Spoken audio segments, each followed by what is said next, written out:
Hey, I'm Alex Rather from Board Game Co., and this is the upcoming crowdfunding campaigns for the month of May. I missed last month, unfortunately, but we are back. Oh, wait, you have something stuck in your neck. What do you have in your neck? Wait, no, I got you. Give me a second here. I got a cat with something in his neck, and I can't tell if it's just a fur clot or... No, I think it's just a fur clot. Okay, I'll deal with it later. Anyways, we'll be diving into a bunch of upcoming crowdfunding campaigns for the month of May. As usual, these are not going to be every single crowdfunding campaign, but these are a bunch of upcoming crowdfunding campaigns. And also, as usual, these things change throughout the month. Games are added, games are taken away, crowdfunding campaigns are pushed off, crowdfunding campaigns are cancelled, unfortunately. That's another thing. Let me go ahead and just adjust the camera. We started with a cat on my lap, and I have the camera down because of that, but now I need to reset it so you get to stare at my face for a second there. Anyways, now it's too high. This is the most chaotic opening. I probably should just restart, but it's too late now. We're here. Anyways, let's go ahead and dive into this. Before we do, though, a note from our channel sponsor. Allplay is our channel sponsor, and normally I say if you go to allplay.com, but instead they have an active crowdfunding campaign. This is not technically eligible for the upcoming crowdfunding campaigns because it's an active one, but they're the channel sponsor. So this is the sponsor shout out. If you go ahead and check out River Valley Jewelcraft, you can check out this campaign, but more importantly, you can also check out Things on Strings. I think that's what it's called. Things on Strings over here. They have some assembly required, and Things on Strings, which is the one that I'm easily most excited for as a huge fan of Things and Rings. You can check that out at, well, not allplay.com, at kickstarter.com/projects/board game tables/river-rally-jewelcraft ##, that's the Jewelcraft and the Jewelcraft. The rest is the reference that I particularly have on the screen. Anyways, let's go ahead and dive into this. I have these sorted in alphabetical order. As usual, I'll be going through these upcoming crowdfunding campaigns, as well as at the end, I'll be telling you the ones that I am the most interested in, my personal 3 picks of the month.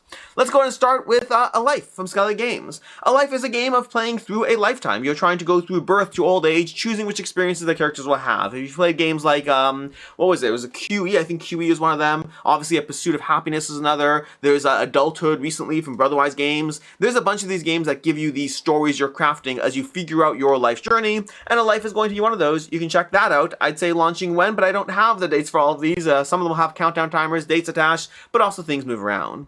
We have Archvillain Encounters, Death and Beyond. This is basically a collection of D&D encounter boxes. I'm not an RPG person. I can tell you the miniatures look cool, and that's all. Miniatures look cool. Check out the campaign page. See more if you're interested, if you are the target audience for this kind of thing. By the way, speaking of which, some of these campaigns I'll have more information on, some I'll have less information on. Depends on how much I know and or how much I researched. Bronze Island from Moth Game Design. Grow your Bronze Age civilization and struggle for limited resources. The thing that seemed most intriguing to me is you're basically trying to like build your own, you're discovering these like asymmetric advantages, but you can lose them as you take control of areas of the board, which gives you like interlock with the resources you control, powering your growth. So you're constantly adjusting to the board state based on the various technological advances you have, which seems like a very cool concept. Past that, don't know a ton. The art is very like lo-fi as far as, not high detailed artwork, which I do prefer more. This, by the way, I assume this picture is prototype. I could be wrong, but even so, it does seem to be very low res on the art. Low res might be the wrong terminology. I think lo-fi is the right terminology, but I could be mistaken. If you are a graphic designer, let me know when something is like, not super graphic heavy. What's the right terminology for that, if that's the vibe they're going for? Then we have Die in the Dungeon, the board game, based on the video game. There's a video game called Die in the Dungeon. There's also a board game called Die in the Dungeon that isn't this board game. That's called Die in the Dungeon, the board game, based on the video game, not based on the board game, which also is not based on the video game. That might have been confusing unless you're familiar with the fact that there's a video game and a board game called Die in the Dungeon. This is based on the video game. The other board game is nothing to do with any of these things. But with that said, from Rumi's Games, they recently did, oh my gosh, they did another game. I just covered it. I can't remember the name of it. They just did another game that was based on a video game that I did enjoy. But Die in the Dungeon, the board game, it's based on the video game. Chain abilities, survive, explore the dungeon, all of that. It's kind of like, roguelite-esque, but as far as the video game, but this is going to be spatial puzzle combat, positioning your dice and all that, as you craft your dice in cooperative play. That's basically Die in the Dungeon, the video game. Then we have Dwarf Emberforge from Mythic Ember, a game about card crafting power, card-powered board game where you're going to be using your dwarf smiths to use embers on power zones to forge legendary weapons, racing to become the master smith. Art looks fine. Gameplay, I don't get a good sense of what's actually going on here. But, hey, maybe it's interesting, maybe not. We'll find out.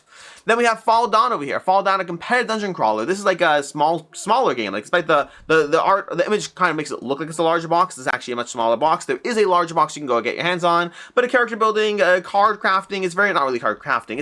It's based on a deck of cards. It's a strategic dice-feed dungeon crawler game where alliances are temporary and survival is never shared. Become an errant, equip yourself with the remains in the camp, band together, and just go through the dungeon crawler, which is primarily through this deck of cards system. There's a pocket edition over here, just giving you everything you need in a tiny little box if you want the most accessible. My cat's down here. What do you want? You were just on my lap. You ran away. You can't have it now. I'll come back to you later. I'm going to be done with this video in like 10 minutes, okay? In 10 minutes, we can chill, hang out, play games, whatever. And by play games, I mean I'll set it up, and you come jump on the board and mess up with the cards. Is that... Yes, I hear. I know. I'll be with you soon, buddy. Anyways, we have Flockers over here. Flockers from Oddbird. This one is a game about trying to fly your flock of geese south. You are placing cards in a V formation, as you would with a flock of geese, and then you're activating the abilities on these cards as you chain them in different ways. You're trying to chain the cards together. Like you're activating the ability of the card, and then possibly flying your flight of geese as you try to place cards into display to try to go ahead and move along south for the winter, or north for the winter, south for the winter. There's gonna be cool metal standees, a bunch of expansions. You can check it out from Oddbird Games, who brought you... What do they do? They did that big box game. They the big one. That's very Feudum. The other people did Feudum, and now they're doing a significantly less complicated game. We have Jason and the Argonauts. Jason and the Argonauts coming to you from Envyborn Games. This is the spiritual successor to Hercules and the 12 Labors.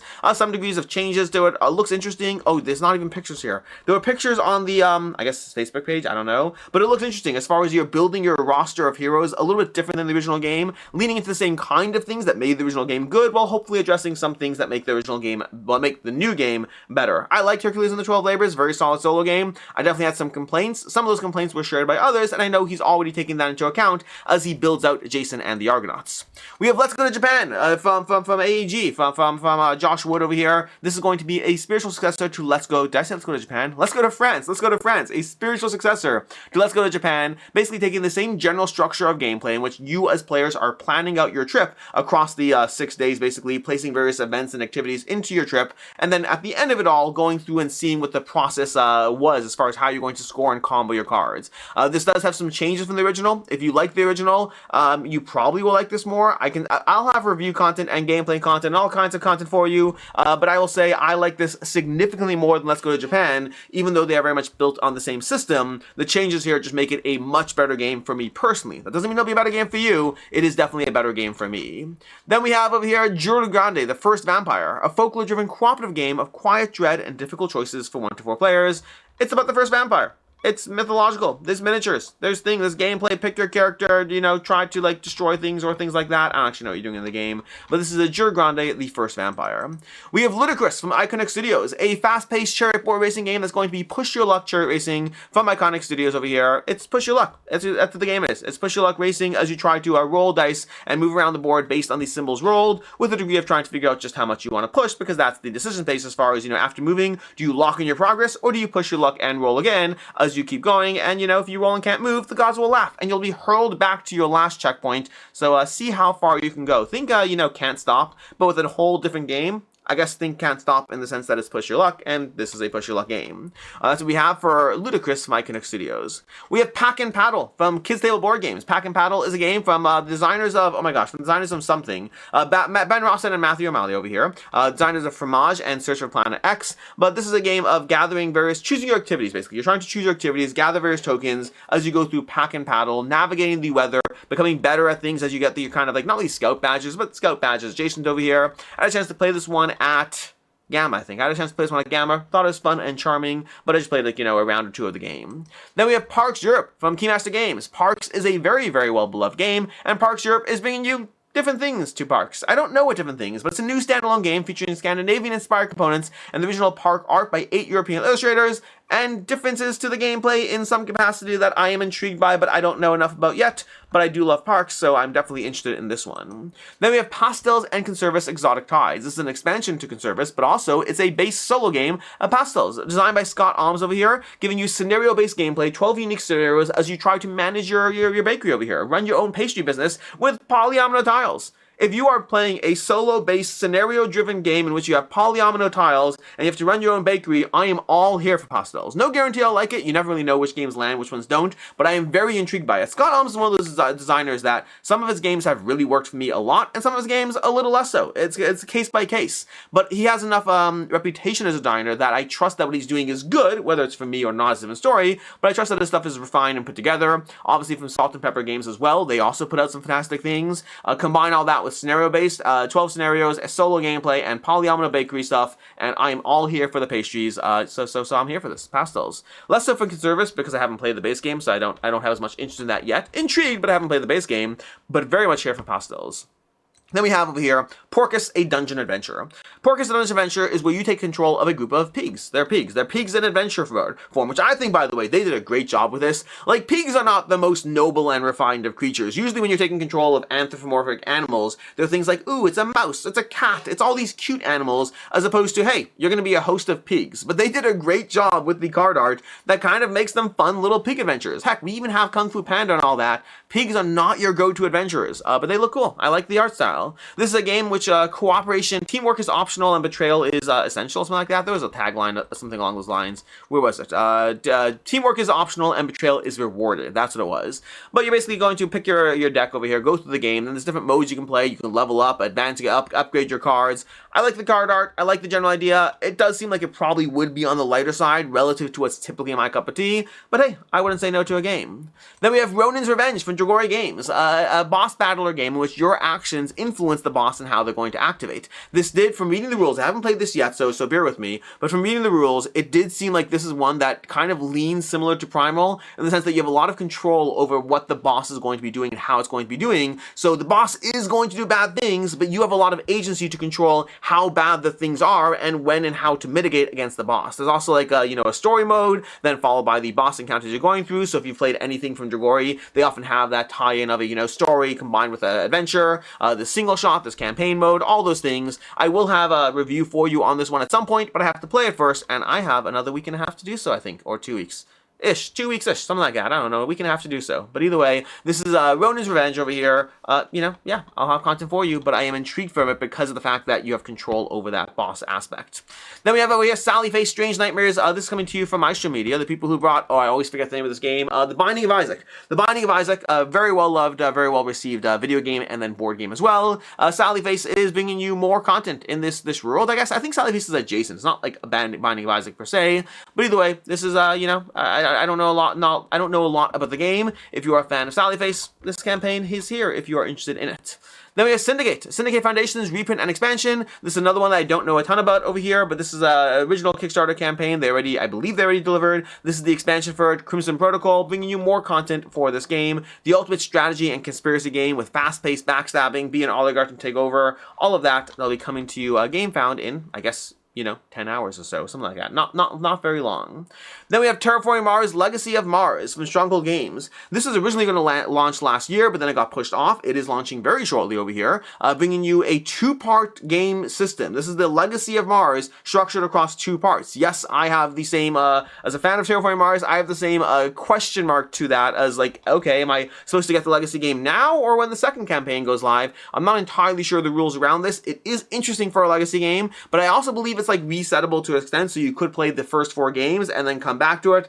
We'll cover it more at some point in some capacity. I'm still very interested in the game, make no mistake. I have questions around splitting up a Legacy game into 2 campaigns. That's where my biggest question comes into play. I do know people who have played this game and said it was like, I think if I recall correctly, I don't want to say the exact quote, but big fans of Terraforming Mars said this is the best Terraforming Mars experience they have ever had, period, full stop. And that has me interested. That's high praise. That has me compelled. Like, what is happening here? They do have a little thing over here as far as, where was it, on the page. They had a thing about, Planet 1 is going to be, the campaign begins where it all started, competing corporations terraforming Mars. Mission 2, after Mars, the campaign moves outwards into the solar system. And then 3 and 4, what's happening here? So there's some degree of progression. What is the story? How does it all tie together? I am a fan of Terraforming Mars.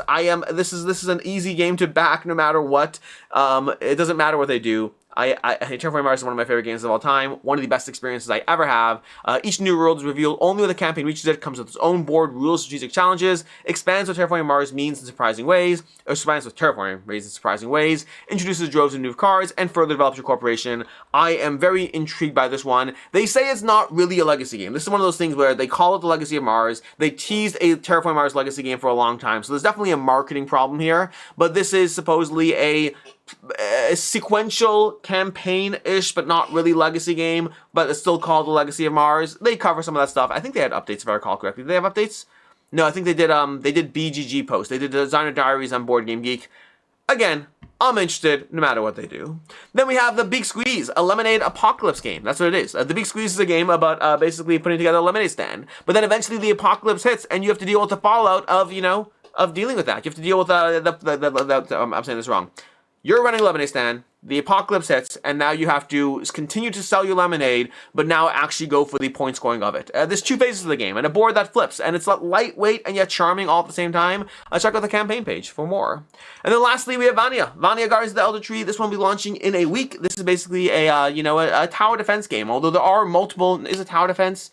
It's tower defense-ish. You're basically playing as Guardians, defending the Eldertree. There's many modes to play the game. There's cooperative, there's solo, there's competitive, all different kinds of ways to play as you try to level up your Guardians and take down the increasing hordes that are trying to slowly get to the Eldertree and tear it apart. And you have to try to stop them. That's VANEA Guardians of the Eldertree. Again, lots of components, miniatures, artwork, modes of play, difficulty adjustments, all of that. I already had a preview on the channel, but there'll be a gameplay as well going through the game. And that is basically everything we have for the month of May, or at least the big things happening in May. If I missed anything, by all means, let me know in the comments down below, because it doesn't hurt to have a pinned comment with things that I missed that way. And generally, for context, I don't cover everything. If a campaign has 200 followers, there's too many campaigns that are lower, that I don't have the level of interest that I can't fit everything into this video. I usually try to cover the bigger things that have more general interest, but hey, post anything down below, because making people aware of crowdfunding campaigns that they might be interested in is certainly not a bad thing to do. Well, I guess it's not great for their wallet, but other than that, it's not a bad thing to do. Anyways, until next time, I'm Alex Radical from Board Game Co. I hope you enjoyed this video. I hope you found it helpful in some way. And as always, I hope you have a good one.